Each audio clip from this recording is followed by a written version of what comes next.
اس نے بے روتے ہوئے اپنے ہاتھ رائن کے آگے جوڑ دیے تھے۔ میرے ساتھ ایسا مت کرو رائن، تم مسلمان نہیں ہو۔ میں تم سے کہہ سکتی ہوں کہ مجھے یوں بے آبرو کرنے کے بجائے مجھ سے نکاح کر لو۔ تم ایک کرسچن ہو اور میں مسلم ہوں۔ میں جانتی ہوں مجھے تمہاری طرف بڑھنے سے پہلے یہ سوچنا چاہیے تھا، مگر میرا رب جانتا ہے میری نیت میں کوئی کھوٹ نہیں تھا۔ مجھ سے غلطی ہو گئی رائن، بہت بڑی غلطی ہو گئی، مگر مجھے اس کی اتنی سزا مت دو، مجھے بے آبرو مت کرو۔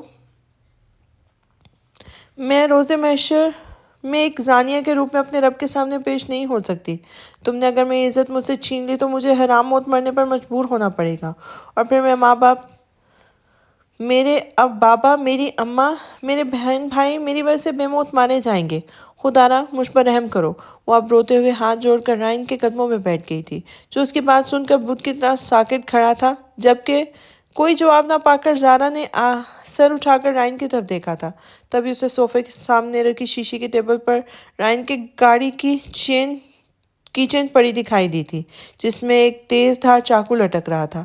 زارا نے جھپک کر وہ کی چین اٹھائی تھی اور چاقو کو کھول کر اپنے گلے پہ رکھ لیا تھا۔ مجھے مرنا منظور ہے، مگر میں تمہارے مذموم ارادوں کو پورا نہیں ہونے دوں گی۔ یہ حرام موت ایک زانیہ کی موت مرنے سے بہتر ہے۔ وہ جو زارا کے رونے پر ساکت سا کھڑا تھا، اسے گلے پہ چاقو رکھ کر دیکھ کر زور سے چلایا تھا، نو زارا نو، چاقو ہٹاؤ اپنے گلے سے۔ آئی پرومس میں کچھ نہیں کہوں گا تمہیں۔ ٹرسٹ می زارا، پلیز چاقو ہٹاؤ۔ بولتے ہوئے وہ جھپٹ کر زارا کے پاس آیا تھا اور اس سے چاقو چھیننا چاہا تھا۔ اسی چھینا چپٹی میں زارا کے گلے اور رائن کے ہاتھ پر کٹ لگ گیا تھا، مگر شکر تھا کہ دونوں کو زیادہ گہری چوٹ نہیں آئی تھی۔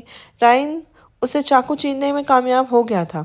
Are you mad? اتنی سی بات پر جان کون دیتا ہے؟ You foolish girl. وہ چاقو چھین کر اپنی پاکٹ میں رکھ چکا تھا، ساتھ ہی گھور کر زارا کو دیکھا تھا۔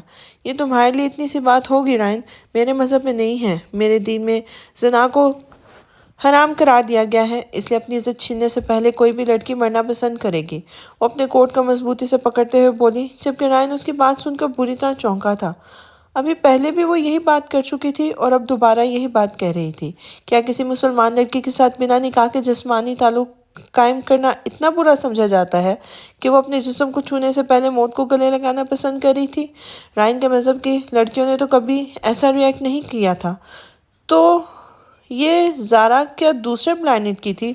وہ کل سے ہی زارا کے ٹھکرائے جانے پر شدید غصے سے بھڑک رہا تھا، مگر اس وقت زارا کے آنسو اور اس کی باتوں نے اس کے اندر جلتی آگ کو جیسے ٹھنڈے پانی ڈال کر بجھا دیا تھا۔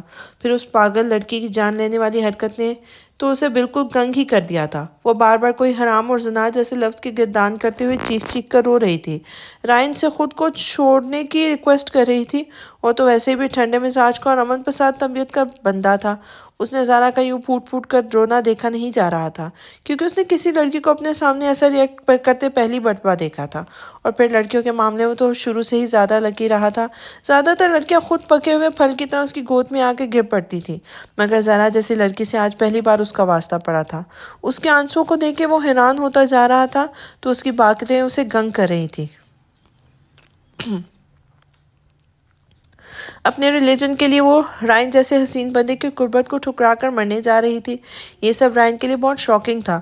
وہ یہی سب سوچتے ہوئے اندر سے فرسٹ ایڈ باکس لینے چلا گیا تھا، کیونکہ اس کے ہاتھ اور زارا کے گلے سے خون بہہ رہا تھا۔ پھر فرسٹ ایڈ باکس لا کر اس نے جھک کر روتی ہوئی زارا کو سامنے صوفے پہ بٹھایا اور گہری سانس بھرتا اسے سرتا پا دیکھنے لگا تھا۔ اس کے گلے پہ اینٹی سیپٹک لیکوڈ لگانے لگا تھا۔ زارا اس کی گردن کی طرف بڑھتے ہاتھ سے خوفزدہ ہو رہی تھی۔ ہے زارا، جسٹ ریلیکس، ڈرو مت، میں بس بینڈیڈ کر رہا ہوں۔ حالانکہ تم سر سے پاؤں تک رائن کو بہت پسند ہو اور تم نے ایک بار بھی رائن کو ٹھکرا کر اس کی بےعزتی بھی کی ہے، مگر تمہیں روتے دیکھنا مجھے اچھا نہیں لگ رہا۔ کچھ الگ، ڈفرینٹ سا یہاں ادھر فیل ہو رہا ہے، رائن نے اپنے دل پہ ہاتھ رکھ کے بتایا تھا، جبکہ زارا بھیگی بھیگی آنکھوں سے اسے دیکھ رہی تھی۔ خون رک گیا تھا اور اب اس کے گلے پہ بینڈیڈ کر رہا تھا۔ تم جانتی ہو، تم پہلی لڑکی ہو جس نے مجھے اتنی بری طرح مسترد کیا ہے، مگر یہ بھی سچ ہے کہ تم ہی وہ پہلی لڑکی ہو جسے پہلی بار دیکھنے کے بعد مجھے کچھ الگ الگ سا فیل ہو رہا ہے۔ اس سے پہلے میں نے ہزاروں لڑکیوں کے ساتھ وقت گزارا ہے، مگر کبھی بھی کسی نے ایسا ریئیکٹ نہیں کیا جو تم نے کل سے اب تک میرے ساتھ کر رہی ہو، پہلے حقارت سے میرا بڑا ہوا ہاتھ جھٹک کر اور اب یوں میرے سامنے مرنے کی کوشش کر کے۔ جتنا اوور ریئیکٹ تم کر رہی ہو نا، اتنا تو میری وہ گرل فرینڈ بھی نہیں کرتی تھی جنہیں دل بھر جانے کے بعد میں چھوڑ دیا کرتا تھا، مگر تم سب سے ڈفرینٹ ہو زارا۔ بلکہ ضرورت سے زیادہ ایموشنل ہو۔ میں کل تم سے بہت غصہ تھا۔ کل کا سارا دن میں نے کیسے گزارا ہے یہ میں ہی جانتا ہوں۔ دل کے ساتھ ساتھ پوری رات بھی میں نے کانٹوں پر لوٹتے اور ڈرنک کرتے گزاری تھی، کیونکہ مجھ پر بس تمہیں سبق سکھانے کا جنون سوار ہو گیا تھا۔ مگر اب تمہیں دیکھ کر اپنا غصہ نہ جانے کہاں جا سویا ہے۔ مجھے کچھ اچھا نہیں لگ رہا۔ میں نے سوچا تھا کہ میں تمہیں یہاں سے باندھ کر اپنے ساتھ رکھوں گا، تمہارے اس خوبصورت وجود سے خود کو سیراب کروں گا، مگر تم تو خود کو مارنے پہ اتر آئی ہو۔ تمہیں یوں بے حال ہوتا دیکھ کے میں برداشت نہیں کر پا رہا ہوں، اس لیے تم چلی جاؤ زارا۔ اس نے ہارے ہوئے انداز میں بولتے ہوئے سر صوفے کی پشت سے ٹکا لیا تھا۔ اس نے زارا کے گلے کی بینڈیج کر دی تھی، مگر اپنا ہاتھ ایسے ہی چھوڑ دیا تھا، جبکہ زارا حیرت اور بے یقینی سے اس کی شکل دیکھنے لگی تھی۔ حیران مت ہو، مجھے واقعی اپنی فیلنگز کی سمجھ نہیں آ رہی، ورنہ کوئی لڑکی اس رائن کے فلیٹ سے اس کی گرفت سے آسانی سے بچ کر نہیں جا سکتی۔ تم لکی ہو زارا جو بنا رائن کے چھوئے یوں ہی جا رہی ہو۔ مگر جانے سے پہلے اس لفظ کا مطلب سمجھاتی جاؤ ذرا، یہ زنا کیا ہوتا ہے اور ایسی کیا برائی ہے اس میں کہ تم اپنی جان لینے کے در پہ ہو گئی ہو؟ وہ سر اٹھا کر زارا کو دیکھتا ہوا پوچھنے لگا، جو اب خوشی سے اپنا کوٹ ٹھیک کرتی ہوئی باہر بھاگنے کو اٹھی تھی، مگر رائن کی بات پر ٹھٹک کے رک گئی تھی۔ زنا وہی تعلق ہے جسے تم دھڑلے سے ہر دوسری لڑکی کسی بھی غیر لڑکی کے ساتھ قائم کرتے ہو۔ بنا نکاح کے دو نامحرم لوگوں کے بیچ بنے جسمانی تعلق کو ہمارے اسلام میں ایک حرام قرار دیا گیا ہے، اور کوئی بھی باعزت مسلمان لڑکی ایسے حرام تعلق کو جوڑنے سے پہلے مرنا پسند کرے گی۔ وہ بولتے ہوئے باہری دروازے کی طرف بڑھ رہی تھی جب رائن کی آواز نے اس کے بڑھتے قدموں کو روک دیا تھا۔ مگر میں تو یہ حرام تعلق کئی سالوں سے کتنی ہی لڑکیوں کے ساتھ جوڑ چکا ہوں زارا، اور وہ اپنے سامنے والی دیوار پر نظر ٹکائے کھوئے انداز میں بولا تھا۔ مگر مجھے تو یہ بھی نہیں پتا کہ میرے مذہب میں حلال اور حرام کا کانسیپٹ ہے بھی یا نہیں۔ میرے گھر میں بائبل کے کئی سارے ترجمے پڑھے ہیں، مگر میں نے آج تک انہیں کھول کر بھی نہیں دیکھا ہے، حالانکہ میرے باپ کٹر عیسائی ہیں اور ایک بہت بڑے مبلغ بھی۔ پھر اس نے ہمیں کبھی نہیں کہا کہ ہمیں بائبل پڑھنی چاہیے، اور نہ ہی اس نے کبھی میرے لائف سٹائل پر مجھے کوئی روک ٹوک کی ہے، کیونکہ وہ خود بھی کپڑوں کی طرح گرل فرینڈز چینج کرتا ہے۔ میری ماں کے سوا اس کی زندگی میں نہ جانے کتنی عورتیں آ چکی ہیں۔ وہ ہمارے گھر پر بس مہمانوں کی طرح آتا ہے۔ میری ماں نے کہ شوہر کے ہوتے ہوئے بھی اپنے لیے دوسری باہری مصروفیات ڈھونڈ رکھی ہیں۔ بچپن سے ہی میں سب دیکھ کر بڑا ہوا ہوں۔ اب تو خود میری بہنیں اپنے بوائے فرینڈز کے ساتھ گھر پہ ماما پاپا کے ساتھ گھنٹوں کے لیے ملنے آتی ہیں، وہ بھی لیوان میں رہتی ہیں۔ اسی لیے مجھے بھی نہیں پتا کہ حرام کیا ہے اور کیا حلال ہے۔ اس نے اپنی خوبصورت چاکلیٹ براؤن آنکھوں کو بند کر لیا تھا۔ نہ جانے وہ زارا کی باتیں سن کر اتنا الجھ کیوں گیا تھا۔ تمہیں حرام حلال کا فرق کیسے پتا ہوگا رائن؟ تم تو مسلمان ہی نہیں ہو۔ زارا نے ایک لمحے کے لیے پلٹ کے اسے دیکھا تھا اور پھر بولتے ہوئے فلیٹ سے نکلتی چلی گئی تھی، جبکہ پیچھے بیٹھے رائن کی ذات زلزلوں کی زد میں آ گئی تھی۔ وہ حیرت سے دروازے پہ نظریں ٹکائے تھا جہاں سے ابھی زارا نکل کے گئی تھی۔ وہ زارا کے الفاظ پہ غور کرتا ہے کہ ایک لفظ پہ آ کے ٹھہر گیا تھا۔ وہ لفظ تھا مسلمان۔ السلام علیکم سر، آپ نے بلایا تھا۔ وہ ابھی بھی پولیس اسٹیشن پہنچا تھا جب اس کے سینئر آفیسر ضیاء الدین نے کال کر کے اسے اپنے آفس میں طلب کیا تھا۔ تبھی وہ ان کے آفس میں داخل ہوتے ہوئے انہیں سلام کرتا سامنے پڑی چیئر پہ بیٹھ گیا تھا۔ وعلیکم السلام برخودار، کیسے ہو؟ ڈی آئی جی ضیاء الدین نے اسے اپنے بیٹوں کی طرح ہی سمجھتے تھے۔ ماشاءاللہ، کافی بڑا کارنامہ سنجاب دیا ہے تم نے محترم۔ کچھ ہی وقت میں اپنی محنت اور لگن سے تم نے ایک بہت بڑے ریکٹ کو پکڑا ہے، وہ محترم کو سہراتے ہوئے بولے تھے۔ بس سر، میں نے اپنا کام کیا ہے، باقی عزت و ذلت دینا تو میرے رب کے ہاتھ میں ہے، وہ سنجیدگی سے بولا تھا۔ ہاں ٹھیک کہتے ہو تم، تبھی اللہ نے تمہیں یہاں ان مظلوم اور بے بس لڑکیوں کے لیے نجات دہندہ بنا کر بھیجا ہے، جنہیں اس دن ان کے گھر کے تہہ خانوں سے بازیاب کروا لیا تھا۔ وہ لڑکیاں اسکول و کالج سے اغوا کر کے وہاں لائی گئی تھیں، اور انہیں اب بحفاظت ان کے گھروں میں پہنچا دیا گیا ہے۔ اب سب کے ماں باپ اور ان لڑکیوں کی ڈھیروں دعائیں تم نے سمیٹی ہیں، مگر محترم اب تمہیں بہت زیادہ سنبھل کے رہنے کی ضرورت ہے۔ وہ لوگ ایک بہت بڑا ریکٹ چلا رہے ہیں، ان کی جڑیں یہاں سے کراچی تک پھیلی ہوئی ہیں۔ تم جانتے ہو اب تک اتنی آزادی سے اپنا کام یہاں تک کیوں نہ سر انجام دے رہے تھے؟ کیونکہ ہمارے ڈپارٹمنٹ میں سے کچھ ہی لوگ ان کے ساتھ ملے ہوئے ہیں۔ ان کی اس اطلاع پر محترم بے اختیار چونک گیا تھا۔ ہاں محترم، ان کے ساتھ ہمارے ڈپارٹمنٹ کے کچھ غدار اور نمک حرام لوگ بھی ملے ہوئے ہیں۔ یہ رہی ان لوگوں کے ناموں کی لسٹ، اور اس لسٹ میں سر فہرست ایس بی ریاض ملک کا نام ہے، جو